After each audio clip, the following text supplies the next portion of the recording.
Muito contente de estar aqui mais um ano, convidada da Feira do Livro para mediar uma conversa muito, que eu espero que seja muito profunda e ampla a respeito de maternidade, maternidade em perspectiva. Quero chamar duas autoras de livros incríveis, Marcela Franco, autora de Solo.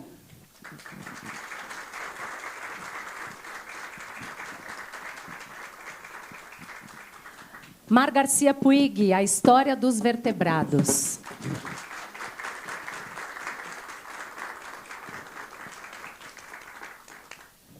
Essa conversa está prevista para durar aproximadamente 1h15 minutos, com perguntas de vocês no fim.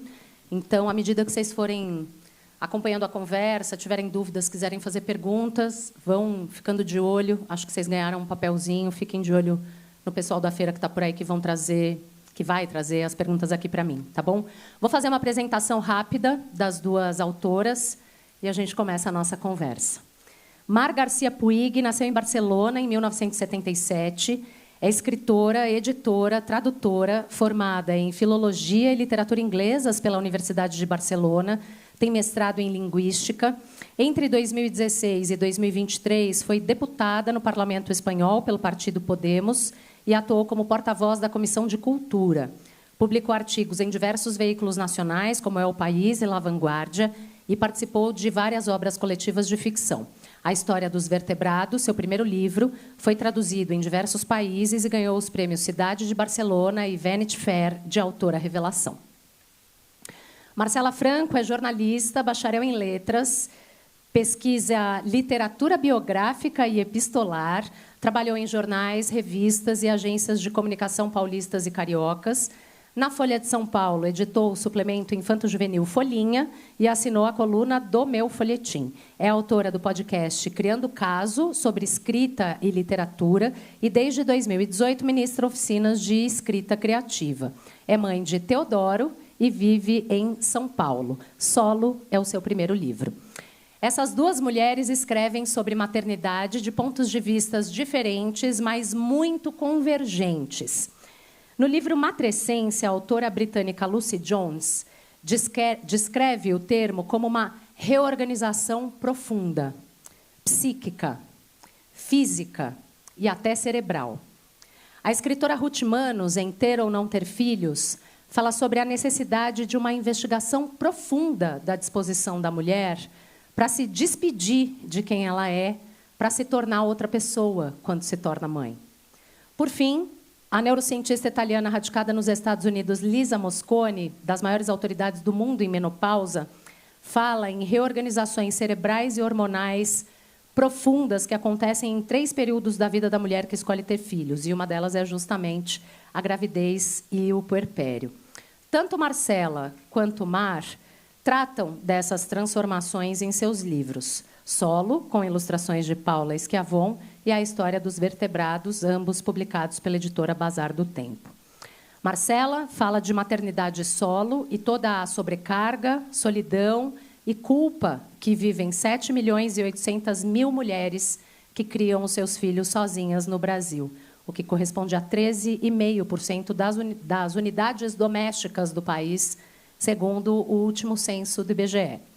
Com muita delicadeza, sobrepõem 2 vozes, de mãe e filho, para contar a história da relação entre eles, ilustrada lindamente por Paula Schiavon.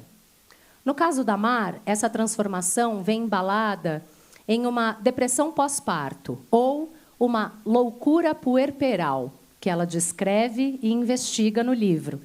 Veio em dose dupla, porque ela foi mãe de gêmeos. Pariu Sara e Davi no mesmo dia em que foi eleita para o Parlamento Espanhol. Nos apresenta um panorama amplo e detalhado de saúde mental e maternidade em 2 camadas, uma pessoal e outra pública, entremeadas por pesquisa e dados históricos que passam pela medicina, pela política, mitologia, literatura e filosofia. Eu quero começar com a origem dos livros de vocês, e vou começar com a frase que abre o livro da Mar, que é assim, abre aspas. No dia 20 de dezembro de 2015, me tornei mãe e enlouqueci. Fecha aspas. A primeira frase do livro. Você volta às origens da loucura puerperal e traz histórias de outras mulheres e a própria história da loucura, que, como você disse, mistura com a história da psiquiatria. Eu quero saber da sua pesquisa para o livro, Mar, que é muito rica. De onde você partiu, que documentos você consultou, quem você ouviu e que caminhos essa pesquisa ia te sugerindo para o livro. E quero te pedir para incluir nessa resposta uma explicação sobre o que é loucura puerperal. Obrigada, muchas gracias, moltes gràcies. Ara contestaré les preguntes, però primer volia agrair primer de tot a la Fira, a la Fèria del Llibre, per convidar-me i per sentar-me amb aquestes dues dones. A la Marcela la vaig conèixer i ja sembla que siguem germanes literàries, i gràcies, Tatiana, per aquesta presentació. També vull donar les gràcies a l'editorial, a Sardo Tempo, per una magnífica edició i a tot el seu equip. Estic feliç que el meu llibre es pugui llegir a Brasil.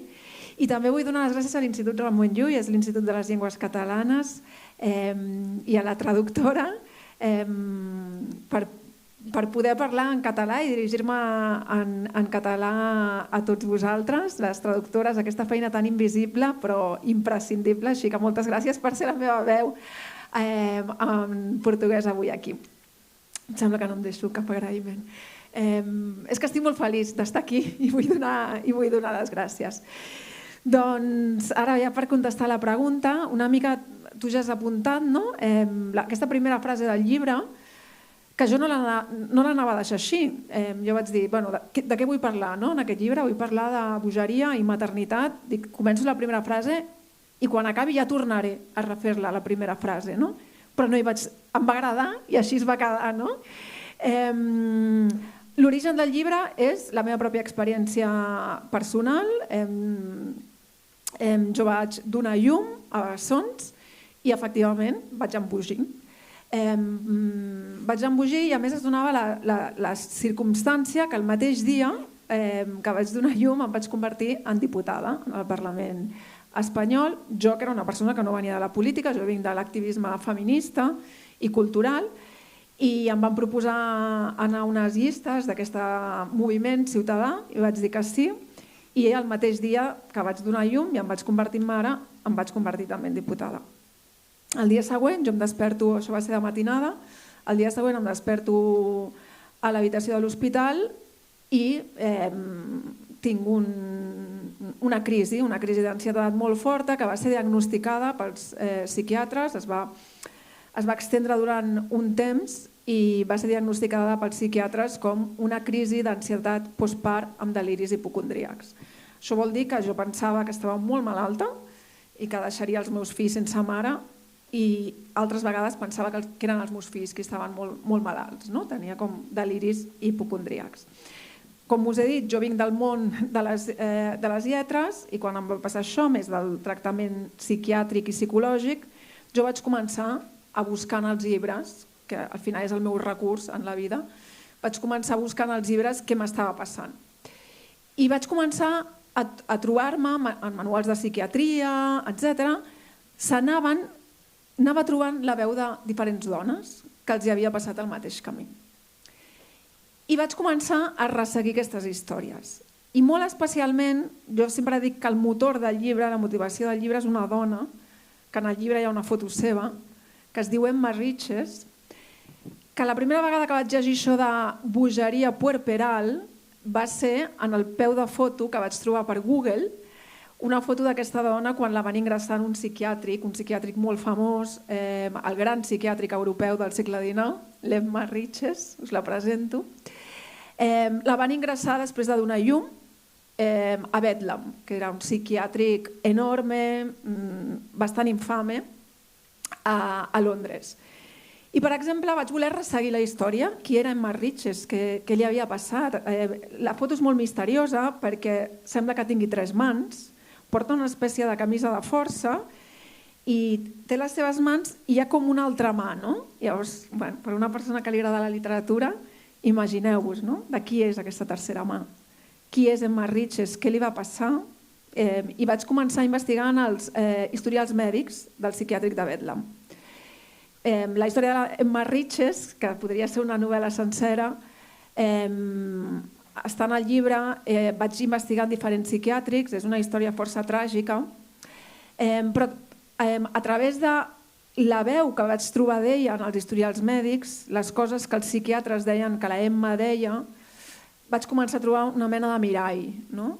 Llavors vaig començar a buscar la història d'altres dones i això em va portar des de la mitologia grega, les tragèdies d'Eurípides, com mostrava ell també la bogeria de les dones i la maternitat, fins als psiquiàtrics de diferents èpoques, la història de poetes com la Sílvia Plath, no? I finalment vaig arribar a la meva història. En principi jo anava a escriure un assaig a l'ús sobre totes aquestes històries que havia trobat, però vaig anar a parlar amb la meva psiquiatra, que m'havia portat durant aquests mesos on vaig embogir, a fer-li una mena d'entrevista. I no vaig poder no explicar-li la història de l'Emma Riches i de tots aquests historials mèdics que havia trobat. Llavors ella em va dir, en un moment molt novel·lesc, em va dir: vols veure el teu historial? Tot això havien passat com uns 5 anys d'aquest període meu que va durar uns 6 mesos. I jo mai havia pensat que podia demanar el meu historial. I llavors li vaig dir que sí, me'l va imprimir en aquell moment. I quan vaig sortir em vaig seure en un banc al carrer de Barcelona, a la sortida de l'hospital més gran de Barcelona que es diu Vall d'Hebron, i vaig llegir el meu historial i vaig veure ja la història de l'Emma Riches i de totes aquestes dones que m'havien anat trobant. I així vaig decidir que la meva història també estaria en el llibre i així va sortir la primera frase, no? Exposant primer la meva bogeria i després la de totes aquestes dones que vaig anar trobant en la investigació. Bem. Una mica llarg, perdó. Marcela traz, como eu disse, 2 vozes para a mesma narrativa, mãe e filho. O livro ele é muito lindo também por isso. Você lê ele dos 2 lados, é muito lindo. Marcela, quero te ouvir sobre as fontes em que você bebeu para escrever solo, para além da sua experiência como mãe solo, e como é que você construiu essas 2 perspectivas, de mãe e filho, para a mesma história, e como é que foi o trabalho com a ilustradora, a Paula Schiavon. Se você escreveu, ela ilustrou depois, se vocês trabalharam juntas. Quero saber da gênese do livro mesmo. Bom, gente, obrigada pelo convite, 451. Tati, obrigada por estar aqui com a gente. Minha nova amiga Mar, que estamos passeando juntas já tem 24 horas.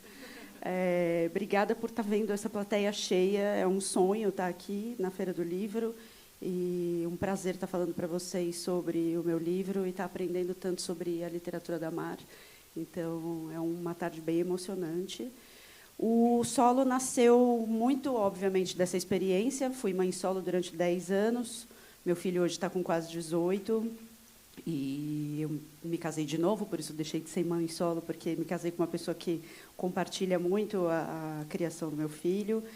E foram 10 anos de muito que virou ficção, porque várias cenas que estão ali, que vocês, depois, quando estiverem com o solo aí na mão, vocês vão poder ver, foram cenas que, de fato, aconteceram, porque as mães solo experimentam muitas coisas em comum, né? É óbvio que a gente está falando de maternidade solo por um recorte, né? A minha maternidade solo não é a maternidade solo universal, não tenho essa pretensão, nunca tive, porque tem vários formatos, tem recortes raciais, tem recortes sociais. Então, a gente sabe que cada mulher experimenta essa maternidade solo de uma forma. No meu caso, a gente tinha uma rede de apoio bem pequenininha, mas tinha uma rede de apoio. Então, a gente vivia situações como, por exemplo, os 2 ficarem doentes ao mesmo tempo, ter que ir ao hospital os 2 ao mesmo tempo, não tem um médico que atenda você e seu filho pequenininho, você ter que abrir mão de oportunidades profissionais, de oportunidades sociais. Então, essa vivência toda, obviamente, estava muito ali na minha cara, mas era só a minha experiência. Quando eu começo a trabalhar com a Folhinha, eu começo a entrevistar muitas famílias. Então, famílias dos seus mais variados formatos, e começo a ter muito contato com muita mãe solo como eu. E começo a ver que, justamente, são coisas que são compartilhadas por muitas mulheres. Então, eu falei, poxa vida, tem algo aqui, né? E aí nasce o livro a partir justamente dessa questão desses pontos de vista que se contrapõem, né? Que são espelhados ali, porque eu fazia na Folhinha um monte de matéria por semana e eu criei uma voz para falar com esse público infanto-juvenil, que era uma voz com os períodos muito curtos, com verbos muito diretos, com um tiquinho de ironia, assim. E eu me apaixonei muito por essa voz. Então eu falei, cara, eu quero levar essa voz para um livro e vou entender como que ela vai funcionar. Na época, eu dava aula de escrita criativa sobre pontos de vista e a gente trabalhava muito em sala de aula essa questão de fazer esse contraponto. Então, a gente estudava muito alguns autores contemporâneos, Itamar Vieira, com seu Torturado, que todo mundo aqui deve conhecer, que trabalha com 3 pontos de vista diferentes da mesma história, e eu falei, poxa, será que não dá para botar essa mãe em contraponto com essa criança? Porque, na Folhinha, quando eu entrevistava a criança, sobre qualquer que fosse o tema, se fosse um tema complexo, separação dos pais, o que fosse, ou se fosse o negócio mais simples do mundo, ou sei lá, a criança que vai começar a usar óculos. Eu perguntava para a criança, como você está se sentindo? A criança falava, estou mó feliz, eu vou para a escola de óculos agora, eu tenho uma caixinha nova, e não sei o quê. E a mãe sempre, nossa, eu estou super preocupada, se a criança vai sofrer bullying, se, como é que vai ser a vida dela. Eu falei, gente, será que na maternidade solo tem esse contraponto? E aí começa a nascer o livro a partir disso. A Paula é um grande presente. Eu lamento muito que ela não esteja aqui com a gente. Ela é uma grande artista. Ela ontem anunciou, sigam ela nas redes sociais, ela anunciou que um dos livros dela, que se chama Tulipa, foi eleito pela revista Crescer um dos livros mais recomendados de 2025. A Paula Schiavon tem um trabalho super consistente em aquarela. E ela era o meu sonho para fazer o solo. Então, quando eu levo para a Cissa, na Bazar do Tempo, essa ideia do solo, a Cissa automaticamente já fala, quero publicar, e já compra essa ideia do contraponto. Assim. Então, a Bazar foi fundamental nessa construção desse livro. E a Cissa fala, vamos atrás da Paula, e a Paula topa, mas assim, de uma forma muito curiosa, porque a Paula falou, olha, gente, está corrido, minha agenda é super cheia, mas eu fui mãe solo também. Então, ela se emocionou muito, a gente fez a primeira reunião, só mulheres na Bazar do Tempo. Estou vendo aqui, Gabi, estou vendo todo mundo que estava na reunião, começa todo mundo a chorar, assim, porque a Paula começa a mostrar esse trabalho dela. A Paula soube ler muito do que eu escrevi e soube ler muito do que eu não escrevi também. Então, quando vocês estiverem com o livro na mão, vocês podem reparar que, na parte do filho, as imagens são muito cheias, muito vivas, muito felizes, e na parte da mãe tem muito vazio, então ela trabalha muito bem isso nessas ilustrações. Então, a Paula teve total liberdade. Você perguntou, Tati, sobre como foi esse processo criativo. A Paula criou em cima do que existia, mas é quase como se ela tivesse trazido um novo livro, porque foi muito mágico ver a leitura dela de tudo que morava na minha cabeça. Ficou lindo demais. E, apesar da mãe de solo jogar futebol, a Marcela não quer vir no futebol das autoras que vai ter no sábado. Fica aqui meu protesto. Eu vou falar rapidamente sobre isso, mas assim, eu soube que tem mulheres que jogam. Estou vendo a Roberta Martinelli. Roberta Martinelli está ali. Ela joga há 25 anos. Ela joga não é na verdade. Feira do Livro. Não é verdade. A Feira do Livro era um projeto e Roberta já jogava. Não é verdade. Roberta é uma perna de pau, inversamente proporcional ao talento dela como jornalista. Mas vamos em frente. Quero falar de maternidade. Eu citei aqui, na minha abertura, 3 autoras que falam sobre essa transformação profunda, estrutural e irrevogável que a maternidade traz para a vida das mulheres. Eu queria ouvi-las, as duas, por quais mudanças existenciais vocês passaram ao estrear na maternidade. Como é que foram esses momentos em que vocês se estranharam, não se reconheceram e constataram que vocês estavam se transformando ou tinham se transformado irrevogavelmente numa outra pessoa? Gràcies, Marcela, gràcies. Doncs, a mi m'ha passat una cosa que el llibre parla molt, o sigui, és un llibre sobre maternitat, però en realitat parla d'algú tan universal, no?, com és la por. No? Jo amb la maternitat vaig descobrir la por d'una forma que no havia sentit mai. No? Crec que parlàvem amb la Marcela abans, no? De com moltes vegades els llibres sobre la maternitat sembla que només els hagin de llegir mares, no? O dones que volen ser mares. No? I en canvi els llibres sobre la guerra, no? Sobre la Segona Guerra Mundial o el que sigui, són llibres universals. No? Jo no sé la por que passa un soldat just abans d'entrar a la batalla, però m'agrada llegir sobre això perquè veig un reflex sobre les meves pors. No? La por d'una mare no? És un tema literari impressionant, no? I no fa falta haver sigut mare o voler-ho ser per llegir sobre la por d'una mare. No? Crec que és algo tan extrem. Jo vaig descobrir la mort. O sigui, en el mateix moment en què donava vida, vaig descobrir la mort. A mi la mort era una cosa que, bueno, abans de ser mare em preocupava relativament. No? Era algú que estava allà. Quan vaig tenir els meus fills, de sobte vaig pensar, jo un dia m'he de separar d'ells? Un dia no estaré allà per cuidar-los? I de sobte vaig dir, ostres, això és la por a la mort, no? Això és la por a no saber què passarà. Quan tens un nadó als braços, un nen petit, és una pregunta constant. No parlen, no saps com reaccionarà, com mourà els braços, quan gatejarà, quan caminarà, què et dirà. Els fills són una pregunta constant i moltes vegades sense resposta. O has de tenir una paciència molt gran per a aquesta resposta. Moltes vegades no tenen respostes immediates. I jo vaig descobrir la por i vaig descobrir què és viure amb por i com és fer les paus amb la vida i amb les regles de la vida. Jo recordo que el meu terapeuta, quan jo li deia és que estic molt malalta i em moriré, i necessito, jo buscava la resposta, de no estàs malalta, els teus fills estan perfectes i la vida no té respostes absolutes. Tu pots estar bé avui però 5 minuts més tard pots no estar-ho. I malgrat això has de viure com si això no fos així, com si la mort no estigués aquí, tots tenim a la mort aquí i pot aparèixer en qualsevol moment. I d'això me'n vaig donar compte quan vaig ser mare. I me'n vaig donar compte que per sobreviure havia de fingir que això no era així. I crec que és un moment molt extrem de la vida, però que parla de totes les vides.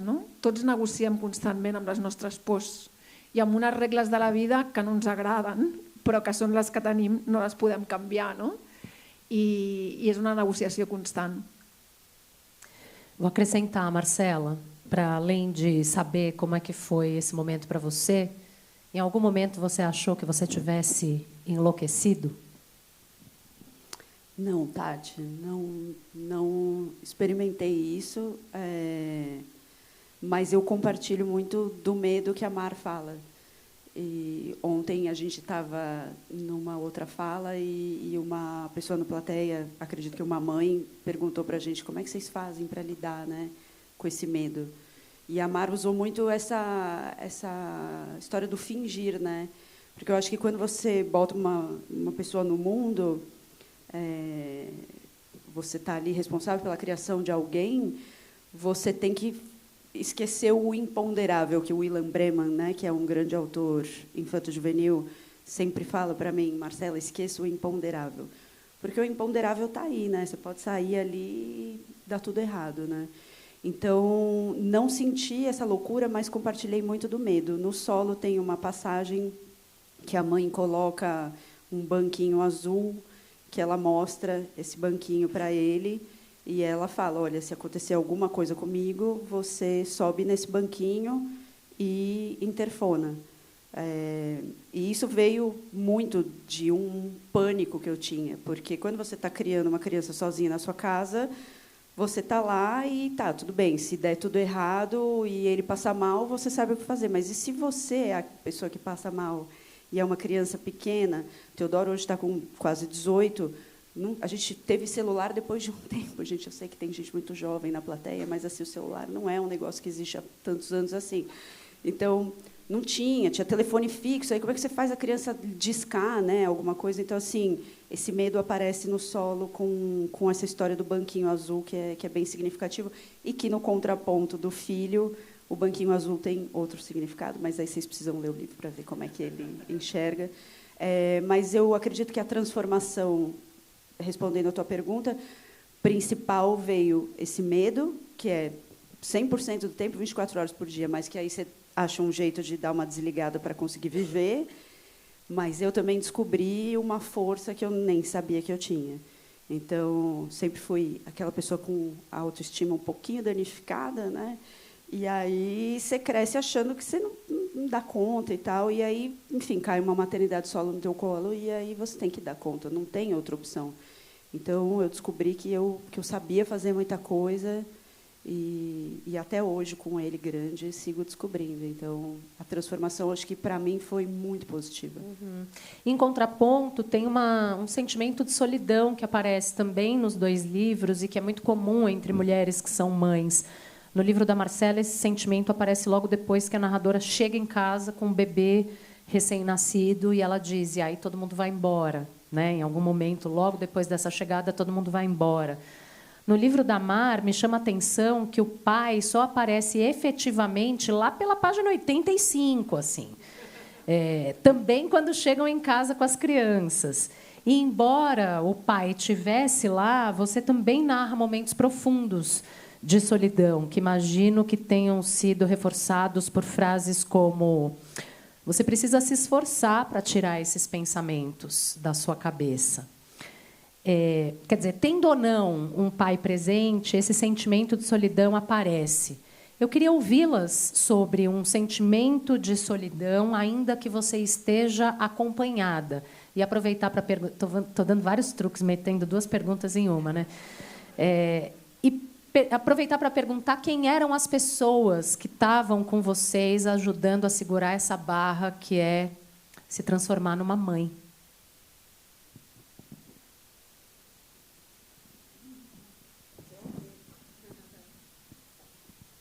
Eu estava arrasando no espanhol, tá? Só queria dizer para vocês. Aí eu descobri que ela ia falar em catalão e meu mundo caiu. Então eu estou aqui com o foninho.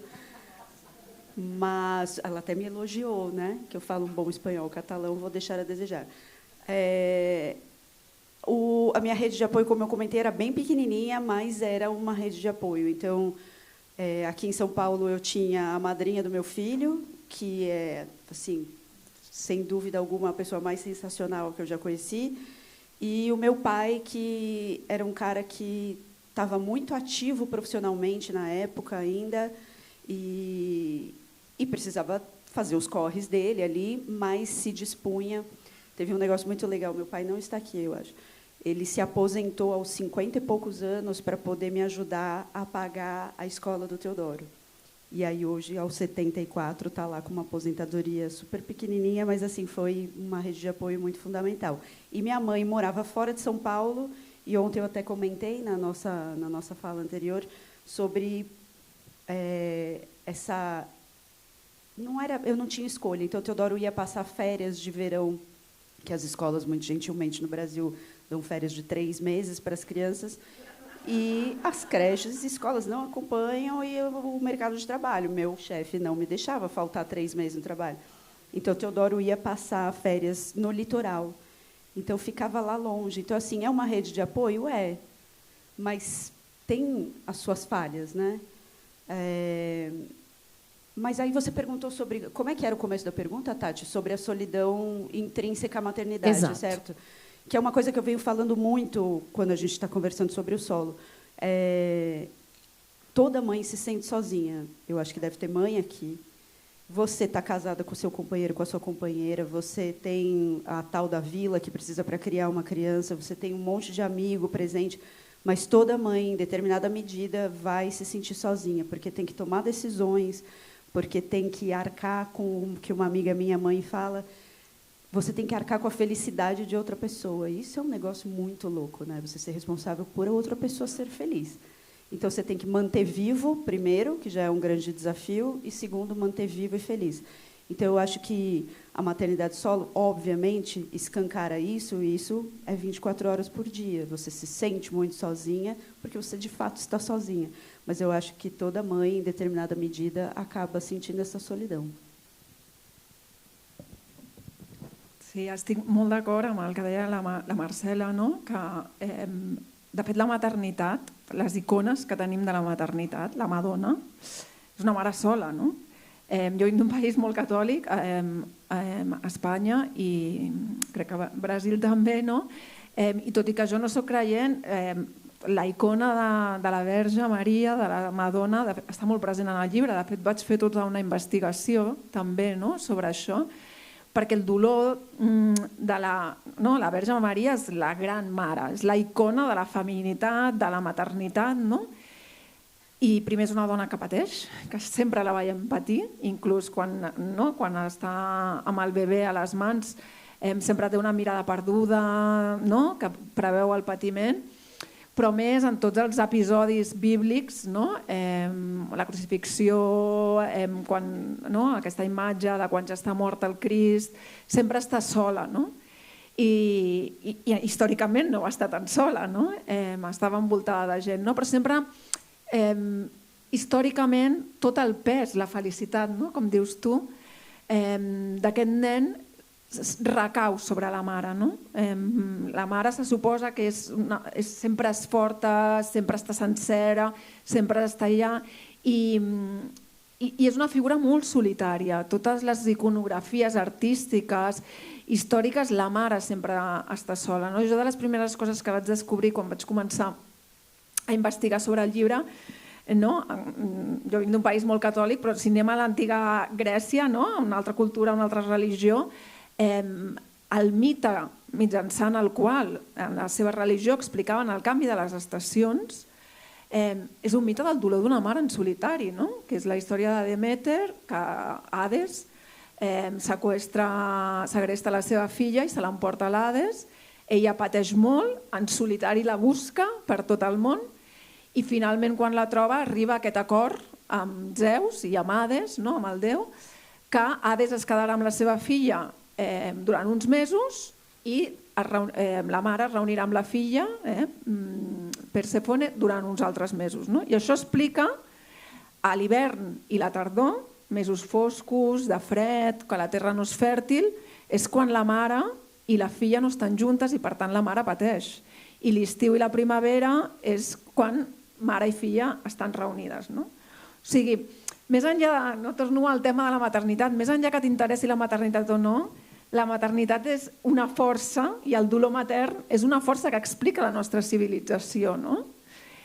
I l'explica en soledat. Sempre són aquestes mares que lluiten soles, que pateixen soles, no? I això ho portem a dins. I quan donem a llum això està allà, no?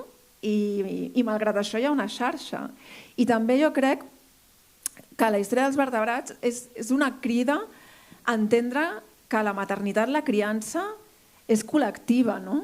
I que les mares també hem de veure al nostre voltant i hem de col·lectivitzar la maternitat i polititzar-la, no? Perquè al final col·lectivitzar-la vol dir polititzar-la. Bom, agora a gente vai começar a implicar os pais na conversa, não é mesmo? O psiquiatra do Centro de Saúde onde a Mar se consulta, recomenda o afastamento dela do trabalho em algum momento. E aqui aparece um dilema que é enfrentado por milhares de mulheres, que é ter que se ausentar do trabalho para cuidar de si, para cuidar dos seus filhos. Nesse caso, bem específico, eram gêmeos e era uma mãe com questões severas de saúde mental. No caso da Mara, ainda tinha um agravante que se retirar do trabalho significava se retirar de um espaço institucional, político, que foi conquistado a duras penas, a cotoveladas, a espaço que não é dado, não é concedido, é conquistado, que é o parlamento. Além de renunciar à responsabilidade, como ela põe no livro, a responsabilidade do compromisso público em nome da preservação da saúde mental. E tem uma frase que eu gosto do livro, que é: eu não posso deixar a minha cadeira vazia. Como mãe, na sua particularidade, você estava vivendo um período difícil, ao mesmo tempo em que a dimensão pública da deputada também te levava a olhar essa questão como algo coletivo. Você cita a pensadora Sada Ruddick, que cunhou a expressão pensamento materno, e diz que qualquer pessoa pode adquirir esse pensamento materno. Ao contrário do que está em voga se afirmar, o cuidado não é algo nem compulsório, nem biologicamente feminino. O que é o pensamento materno?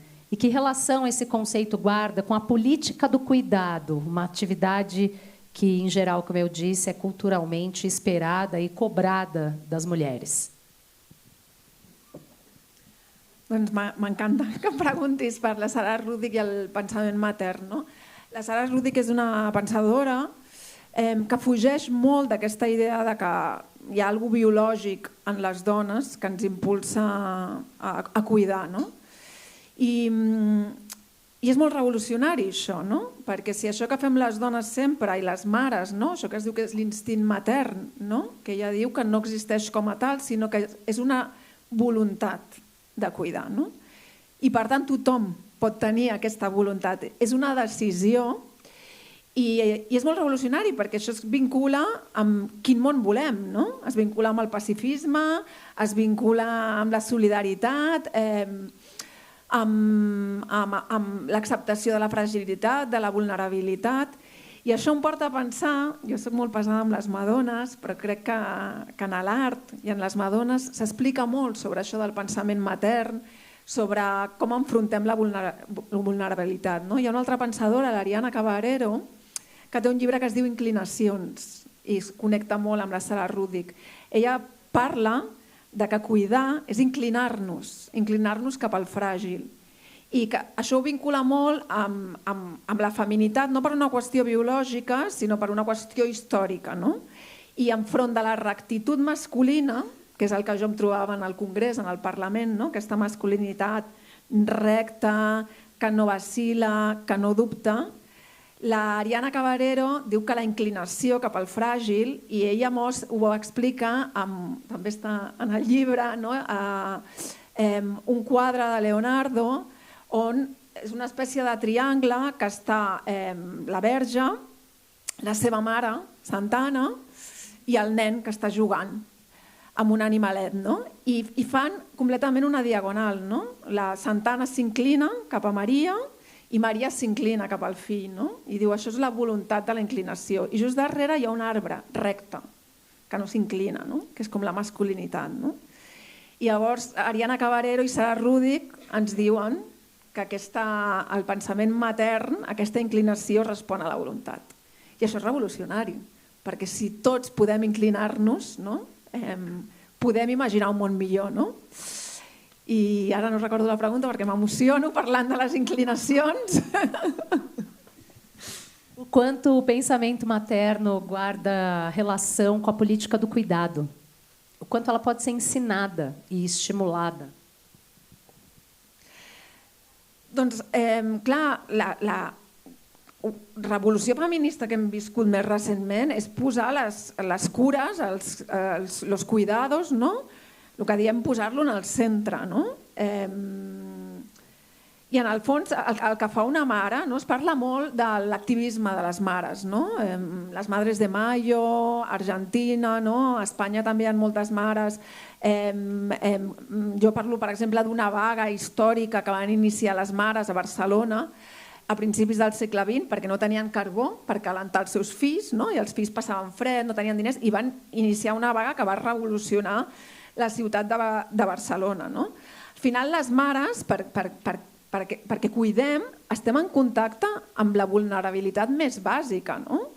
Estem en contacte amb els cossos, no? Oblidem molt els cossos, pensem molt en abstracte i oblidem que tots som carn i estem en contacte amb les necessitats bàsiques i d'algun mode sense idealitzar, no? Perquè després tenim aquestes mares que van donar suport al nazisme, no? I també s'utilitzava la maternitat per les coses més injustes. No? Però és veritat que aquestes cures diàries, cuidar els cossos, no? Una cosa que m'agrada molt d'Eurípides, i Eurípides parlava molt de les mares i de les cures. Eurípides parlava molt dels cuidados, no? I parlava molt dels cossos, de la importància dels cossos. No? Té una tragèdia on és un grup de mares que volen recuperar els cossos dels seus fills. No? I això em fa pensar en les desaparegudes de Mèxic, no? I les mares. L'últim llibre de l'Almadelia Murillo parla d'això, de mares que busquen els seus fills, les mares de la Plaza de Mayo. Estic segura que a Brasil també hi ha mares lluitadores. I no és per una qüestió biològica, és pel pensament matern. No? I això és revolucionari, no? Marcela, quero te ouvir.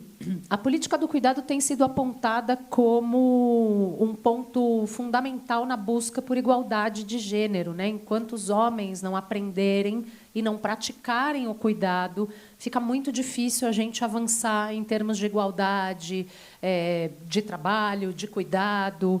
Eu quero te ouvir de que maneira estimular essa prática, você que cria um menino, como ensinar os meninos a cuidar.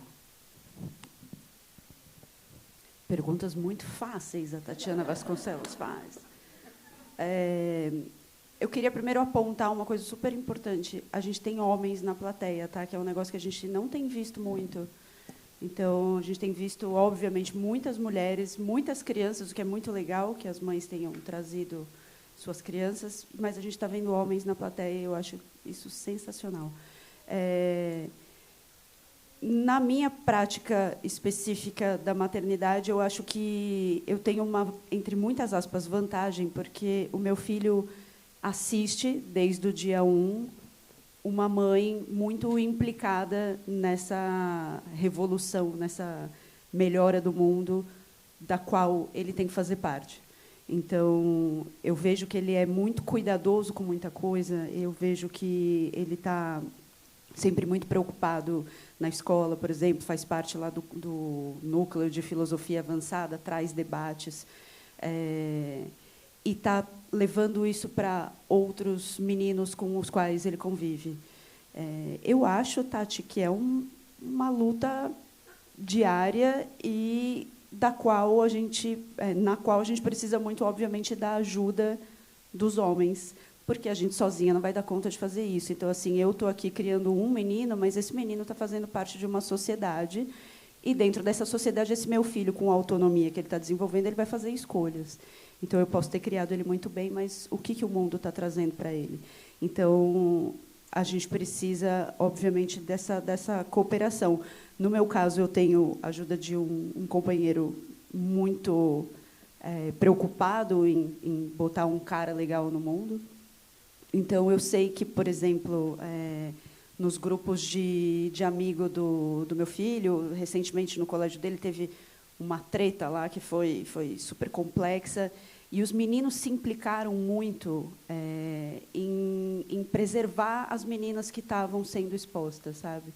Então, eu estou vendo uma geração muito mais consciente e buscando uma solução. Agora, qual a solução, eu não faço ideia. Agora, em relação a essa questão do que a Mar traz, do cuidado, eu gosto sempre de falar que, quando você menciona aquela primeira cena do solo, a gente chega com essa criança em casa, primeiro que tem, obviamente, esse medo, essa sensação de o que eu vou fazer a partir de agora, que eu não estou mais lá no hospital com aquele monte de gente ali cuidando e tudo mais. Enfim, essa chegada de uma criança em casa é sempre muito grandiosa e assustadora. Mas tem momentos em que a gente, mulher, mãe, também não está muito afim de cuidar, entendeu? Tem momentos que eu não estou querendo ser mãe, então, tem momentos que eu quero cuidar de mim, que eu quero viver minha vida. Então, não é um negócio que eu nasci com isso. Eu não nasci mãe, eu fui aprendendo a ser mãe. E eu gostaria muito que os pais entendessem que não é um negócio que vem de fábrica. Então, se a gente está aqui disposta a se responsabilizar, porque eu acho que tem muito a ver com responsabilidade, né? O quanto que você está afim de se responsabilizar por outro ser humano, além das suas necessidades, como que você se responsabiliza? Então, eu gostaria que os homens entendessem que é um trabalho diário. Então, acho que se a gente pode ensinar isso aos nossos filhos, que as responsabilidades são escolhas, já é um bom começo. Ótimo. E são escolhas particulares, mas a responsabilidade é coletiva. Quero só lembrar que aqui neste país, Brasil, a licença paternidade foi aprovada outro dia mesmo, de 5 dias, que era, até então, para 20 dias. Mas, assim, vai ser implementado devagar ao longo dos anos. Não é que vai começar a valer amanhã, não. Na Espanha, a licença paternidade é de 4 meses ou 16 semanas. Mar, rapidamente, Como é que funciona a licença paternidade na Espanha? Esse tempo produz os efeitos esperados, que é fazer com que os pais se responsabilitzin pelo cuidado, pela criação dos seus filhos? Bueno, m'encanta que em preguntis això perquè, de fet, una de les coses que vaig treballar molt al Parlament, quan vaig estar, era una demanda de les feministes. Hi ha una mica de divisió, hi ha algunes feministes que no estan d'acord, però una de les grans demandes era permisos de maternitat i paternitat amb dues condicions, iguals i intransferibles, no? El de les mares era 16 setmanes i el dels pares, fins fa pocs anys, et diria potser 4 anys, 5 anys, era 15 dies, em sembla. Llavors, nosaltres vam lluitar perquè fossin iguals i perquè fossin intransferibles. És a dir, que el pare, perquè normalment seria així, no pogués donar-li les seves 16 setmanes a la mare. I això va provocar molta divisió. Hi havia, no sé què opinarà aquí la gent, hi havia moltes mares que deien que no estaven d'acord perquè les mares, el nostre cos pateix més, tenim una relació especial amb l'infant i, per tant, volem més temps. I, a més, una família hauria de tenir la llibertat de dir jo et dono les meves setmanes.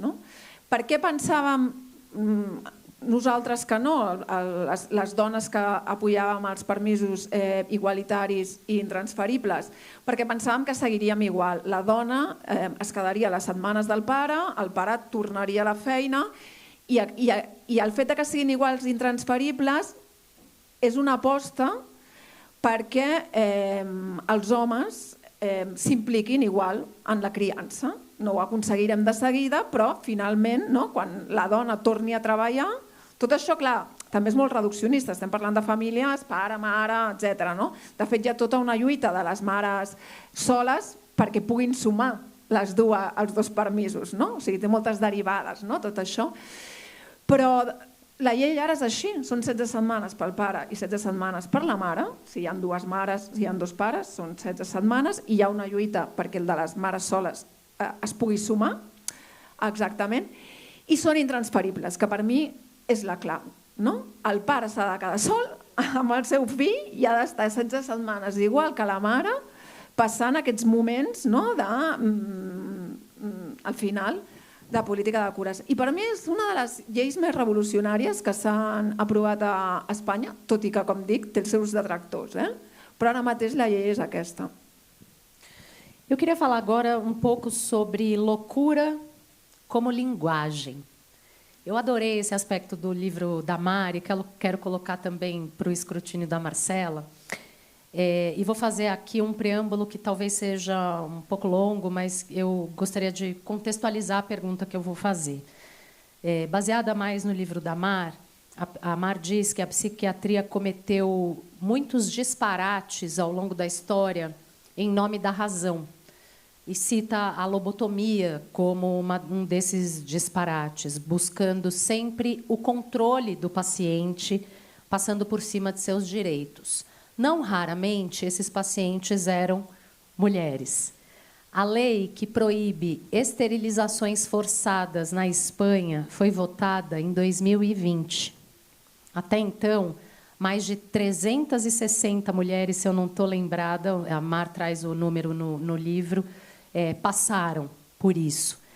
Aqui no Brasil, a gente tem um caso que ficou conhecido como o Holocausto Brasileiro. Esse é o título do livro-reportagem excelente da jornalista Daniela Arbex, que faz referência à morte de mais de 60 mil pessoas no Hospital Colônia, em Barbacena, Minas Gerais. Esse hospital só foi fechado depois de muitos anos de luta do movimento antimanicomial.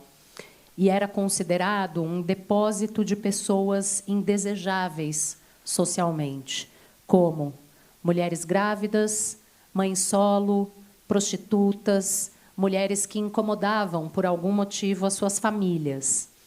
A Mar, em A História dos Vertebrados, diz assim: com o tempo, decifro que a hipocondria, como tantas coisas ao meu redor, é linguagem. É um jeito de olhar para a loucura menos como um desvio e mais como um outro jeito. Eu quero te ouvir, e a Marcela também, sobre esse olhar para a loucura como uma linguagem e não como uma deficiência intelectual? Bueno, yo siempre digo que la locura es muy compleja, es molt complexa, perdó, m'he anat al castellà. Sempre dic que la bogeria és molt complexa. No? Per una banda, crec que no s'ha de romantitzar, no? Provoca molt patiment. I per tant, dir no, tots estem bojos, la bogeria no existeix, em sembla molt reduccionista, no? I sobretot molt irrespectuós cap a les persones que hem estat allà. No? Però sí que crec que la bogeria s'ha d'escoltar, no? Perquè sempre ens diu alguna cosa. No? El deliri és un llenguatge. No? Quan la ment no pot explicar alguna cosa, fuig cap al deliri. No? I la hipocòndria no deixa de ser això. No? De fet, la hipocòndria ha anat canviant durant els anys. No? La malaltia cap a la que s'ha tingut por ha anat canviant. I, per exemple, en tot el que jo llegia sobre aquestes dones ingressades en manicomis al segle XIX, la seva bogeria prenia una forma molt diferent de la contemporània. No? La seva culpa veien dimonis, pensaven que estaven condemnades a l'infern, i jo en canvi veia tumors, veia en un món tan medicalitzat on la ciència està tan present, els deliris muten cap a altres coses. No? Al final la hipocòndria i aquests deliris hipocondríacs parlaven de la meva por a la mort, no? De la meva por a no estar allà pels meus fills. No? Llavors, en lloc de no escoltar, no? I tancar-me i dir han bogit, què està dient la bogeria sobre ella? Què està dient el deliri sobre aquesta persona? No?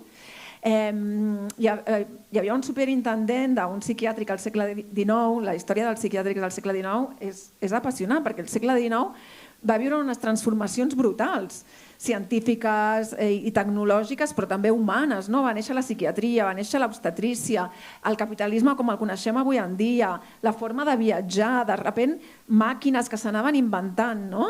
Com no embogir, no? Davant d'un món tan canviant. No? I els psiquiatres buscaven una forma també de validar aquesta nova disciplina que era la psiquiatria, i escrivien moltíssim. Molts llibres, molts manuals sobre pacients que tenien i explicaven les seves històries. No? I Thomas Aitken, que era un superintendent d'un psiquiàtric a Escòcia, va dir que es podria escriure la història de la humanitat a través dels deliris dels pacients. No? I a la Revolució Francesa, Esquirol, que també era un important psiquiatre, deia que ella hauria volgut escriure, que volia, no ho va fer, però seria apassionant, escriure la història de la Revolució Francesa a partir dels pacients ingressats als psiquiàtrics. No? I quins deliris tenien, no? Perquè els deliris, les nostres bogeries parlen molt dels nostres temps. Ara mateix l'ansietat és una epidèmia. Per què l'ansietat és una epidèmia? No? Crec que diu molt de qui som com a societat. No? I aquest per mi és el llenguatge de la bogeria. No? La bogeria ens parla, ens diu qui som. No? I vivim en un món que tendeix a silenciar el malestar, no? Amb aquest imperatiu de la felicitat constant, moltes vegades amb els discursos de l'autoajuda, no? Que tot és felicitat, poder, força. No? Si escoltem les nostres fragilitats i quina forma prenen, jo ho explico en el llibre, no? De petits, quantes vegades dèiem que ens feia mal la panxa quan ens passava alguna cosa? Això també és un llenguatge. No? A vegades el llenguatge no arriba i hem de recórrer doncs això, no? al deliri.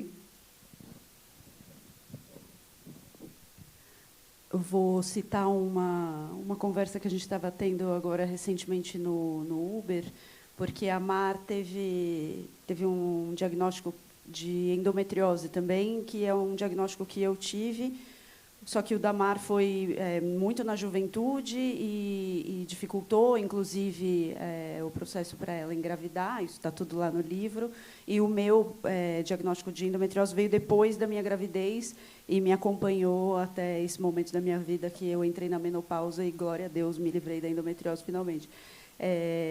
Mas eu acho que tem uma questão dessa linguagem em relação aos males femininos, e nisso incluo a loucura, com adaptações ao longo do tempo e a boa vontade médica em relação a esses males femininos.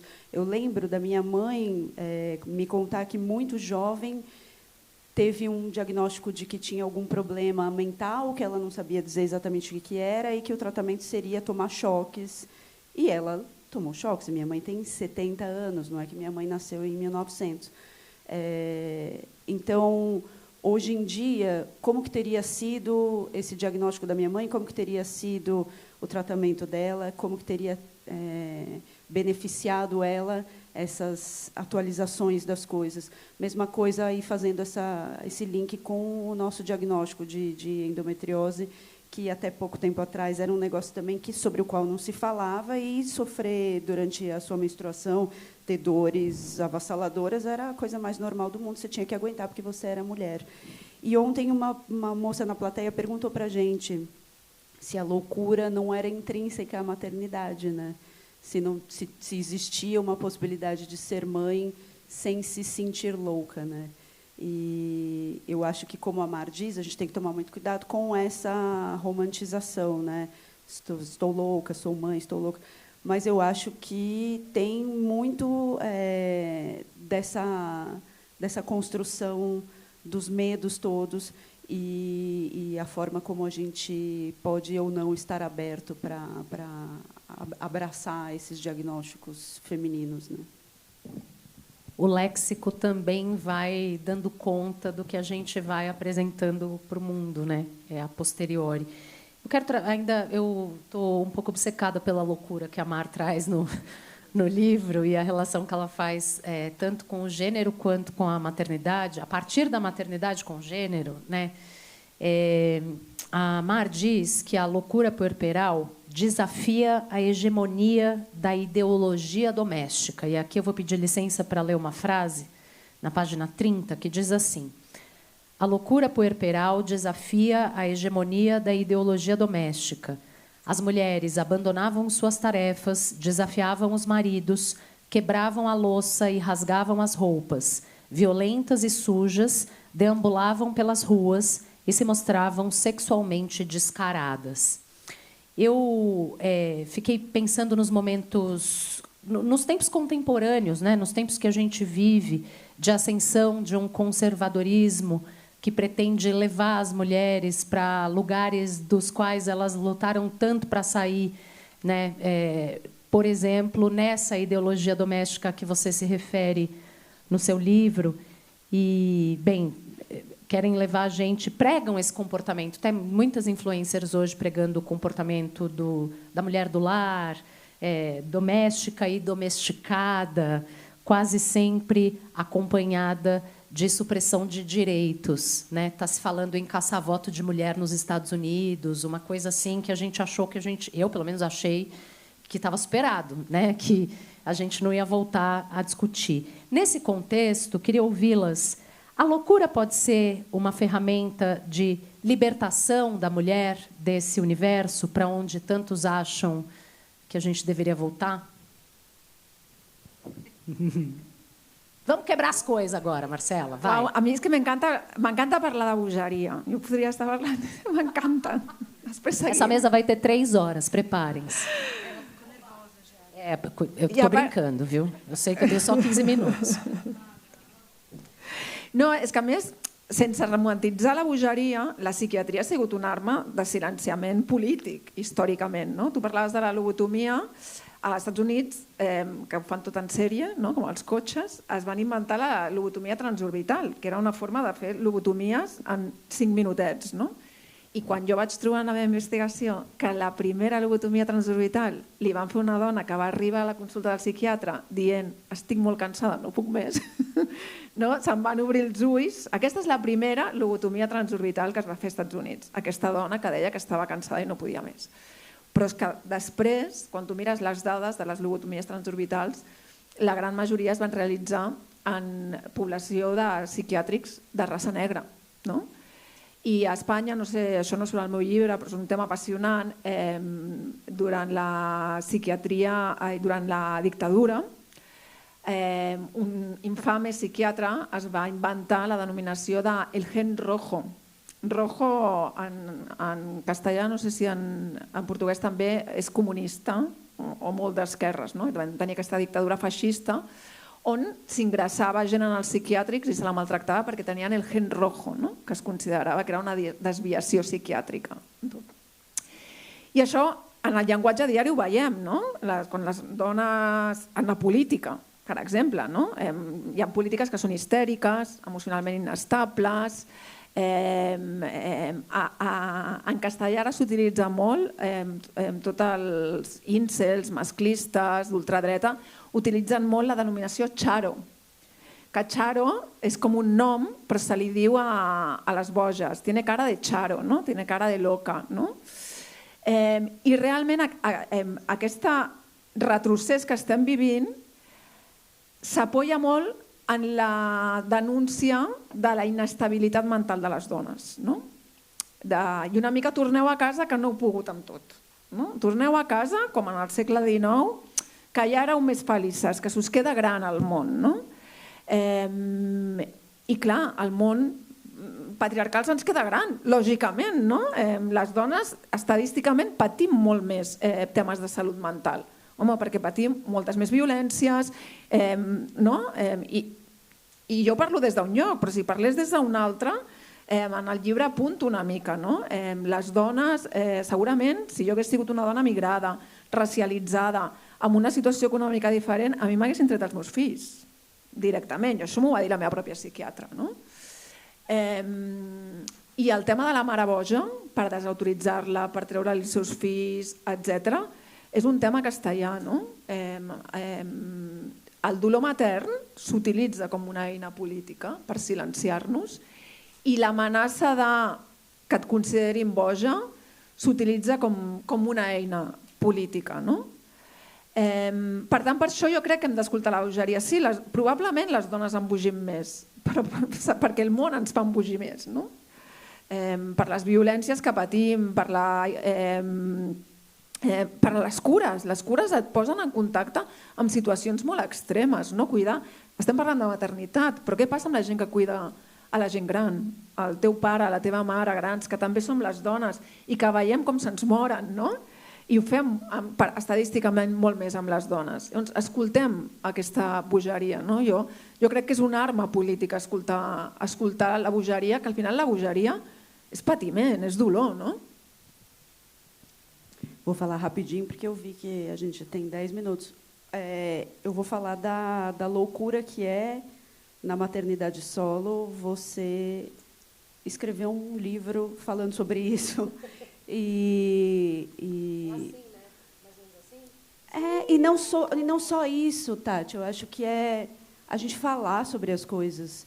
Eu acho que essa mesa aqui, ela é fundamental, porque a gente está falando de coisas que até pouco tempo atrás a gente não falava.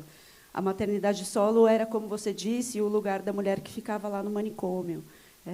A mãe solo se insurgir e, como eu fiz, ir atrás dos direitos do meu filho e entrar na justiça e fazer tudo o que eu fiz ao longo desses 18 anos, culminando num livro, é revolucionário, é o que vai tentar combater esse retrocesso, e a gente tem que falar. Eu acho que a nossa principal arma é falar, e a literatura é política, a literatura é revolucionária. E é um jeito de falar, né? Um jeito lindo, nesse caso. Puc afegir una cosa, Claro. un momentet? És que ara estava pensant que, en part de la investigació que vaig fer, em vaig trobar moltes dones ingressades en psiquiàtrics al segle XIX que eren mares soles. I em sembla com superbonic aquestes dones que embogien, perquè en aquella època ser mare sola estava vinculat al pecat, a la perdició, que d'alguna forma tu els hi dones veu en aquest llibre, i veig també aquest fil entre aquestes dones i el que expliques tu en el llibre, i em sembla preciós. E a mãe solo retomando sua vida, né, também. Eu acho que é isso, você ter a ousadia de você ter uma vida social, sexual, você se casar de novo, você ir atrás da sua felicidade. Ser mulher para além de ser mãe. Exatamente.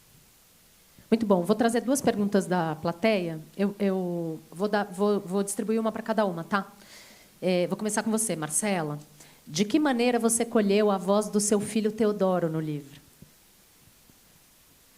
Então, vou citar Rui Castro, que vem sendo citado por Natália Timmerman. Então, a citação da citação, que é uma gota de ficção, contamina tudo com ficção. Esse livro, obviamente, ele é ficcional, mas ele foi muito inspirado em muitas coisas vividas com o meu filho. Quando eu estava escrevendo, acho que todo escritor faz isso, né? Leva lá para a mesa de jantar para submeter aos seus primeiros leitores ali, em casa meu marido e o personagem no qual a segunda voz foi inspirada. Então, meu filho participou bastante desse processo de composição dessa segunda voz, mas não assim, eu sou muito grata à liberação que ele me deu. Ele falou: mãe, escreva, é ficção, a minha história, essa história é outra história. Ele tem ido a todos os lançamentos, todos os eventos, então ele participou bastante, opinando, mas não metendo ali a caneta dele de forma alguma. Ele foi muito generoso nesse ponto.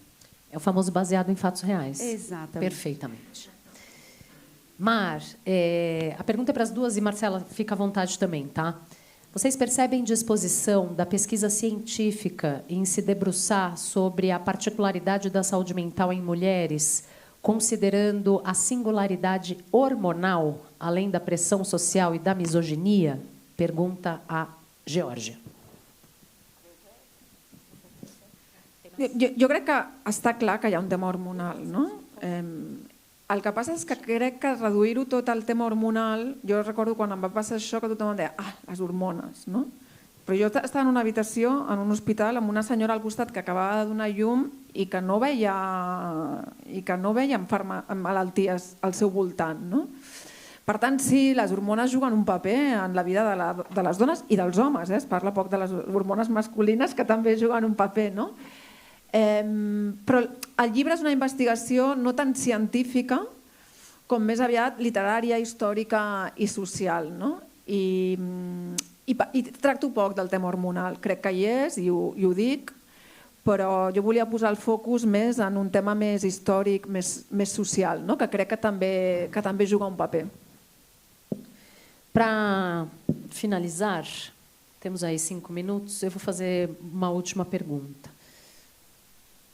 A mãe, a gente já falou disso aqui, ainda é idealizada. Infelizmente, a gente está em 2026, né, gente? Vocês acreditam que a mãe ainda é idealizada, sacralizada até, apesar do tão propagado ultimamente o conceito do Winnicott de mãe suficientemente boa? Parece que as próprias mulheres não se convencem dessa suficiência, do seu limite. Quero ouvir de vocês como a gente pode combater esse ideal de mãe onipresente, onipotente, infalível, essa sensação que vocês duas trazem tão bem no livro de vocês. Agora está proibido morrer, não posso mais morrer, agora eu tenho filho. Como humanizar a mãe que sofre, que se arrepende, eventualmente, que se culpa o tempo todo, que está sobrecarregada de atividades para dar conta de fazer sobreviver e criar um serzinho bom para esse mundo e que, eventualmente, enlouquece. A gente está na Feira do Livro e é a literatura que vai salvar a gente.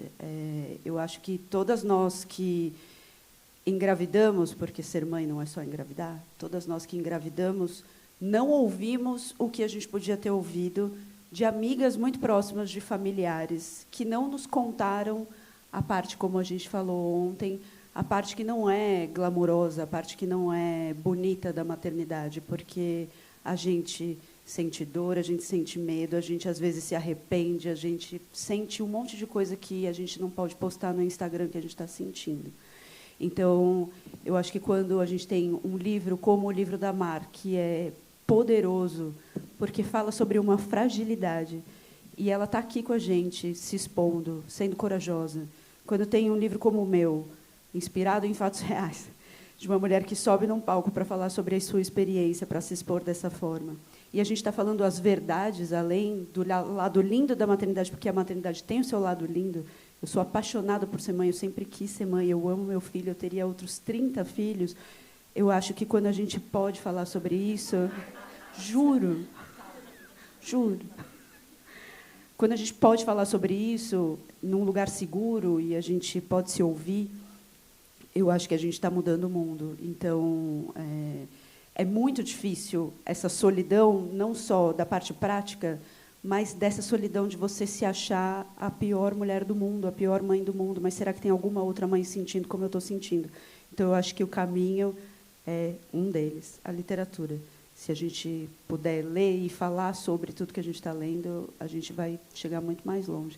Então, por isso, eu sou muito grata também a Amar pelo que ela escreveu, porque eu me identifiquei demais. Recomendo muito. E, de novo, uma partezinha, retomando o que a Amar falou lá no começo. Você não precisa ser mãe para ler esse livro, nem o meu, mas você não precisa ser mãe. Todo mundo teve uma mãe, todo mundo está aqui porque teve uma mãe. Então, você pode se identificar pela sua experiência, mas você pode pensar na sua mãe, você pode pensar nas mães que você conhece, pode pensar nas suas amigas que são mães. Então, leia para você espalhar a palavra. No, jo afegir, que fa molta gràcia aquesta paraula, Marcela, afegir que estic completament d'acord. Jo crec que no sé si la literatura ens salvarà, però ens portarà a prop, o la literatura ens dona esperança. I llibres com el de la Marcela, no? Que fa una cosa que jo crec que és el que és la literatura. No? La literatura són veus. La Marcela explica una història amb dues veus. No? I aquesta és la màgia de la literatura, com pots, no? Escoltar la mateixa història explicada per una altra persona i genera una altra història, que és la que tu reps, no? I es van generant, i compartir veus, això és la literatura, no? I jo animo molt a llegir el llibre de la Marcela, per mi ha estat un descobriment. Les dues parlem de la maternitat, però maternitats molt diferents, no? Perquè la gent pensa també que la maternitat és una cosa uniforme, no, en absolut, no? I jo ficar-me en aquesta veu d'aquesta mare i d'aquest fill, no, m'acosta a comprendre la maternitat i al final la condició humana, no? Perquè en la maternitat es posen de manifest moltes coses de la condició humana. Senhoras e senhores, Mar Garcia Puig, Marcela Franco, muito obrigada, obrigada por seus livros, obrigada por falarem tão lindamente. Gràcies a tu, Tatiana, gràcies. Sobre eles aqui. As autoras estarão ali na Livraria Travessa, autografando suas obras. Agradeço vocês todos que estiveram por aqui. Aproveitem a Feira do Livro.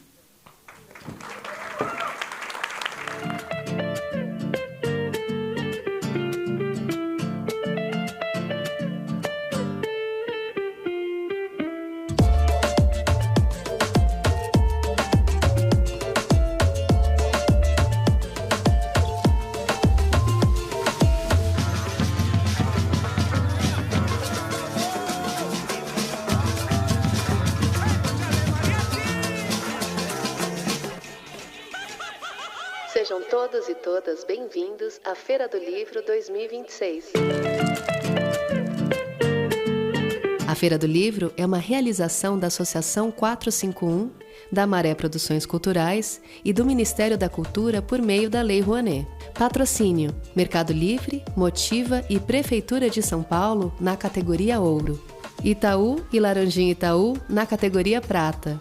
Apoio: Pinheiro Neto Advogados, Instituto Ibirapitanga, Enjoei e Companhia das Letras. Parceria institucional: Livraria da Travessa, Mercado Livre Arena Pacaembu, SP Livro e Museu do Futebol, junto à Secretaria da Cultura, Economia e Indústria Criativas do Estado de São Paulo. Apoio institucional: Embaixada da França no Brasil, Instituto Camões, Arco Educação, Ministério das Relações Exteriores do Uruguai, Instituto Ramon Llull, Gráfica Viena, Chambril, Quiro, Frida e Mina, Inside by Meliá São Paulo e Higienópolis, Ernesto Tzurnik Advocacia, Ecoar, Arpa, Ovo e Bubu Restaurante. Parceria de mídia: 451, Folha de São Paulo, UOL, TV Brasil, Rádio Nacional, JC Deco, Piauí, Carta Capital, Mídia Ninja, Nexo, Gama e Publish News. Acompanhe a programação e cobertura completa da Feira do Livro 2026 no site da revista 451 e também nas nossas redes sociais @a Feira do Livro. Viva o livro brasileiro!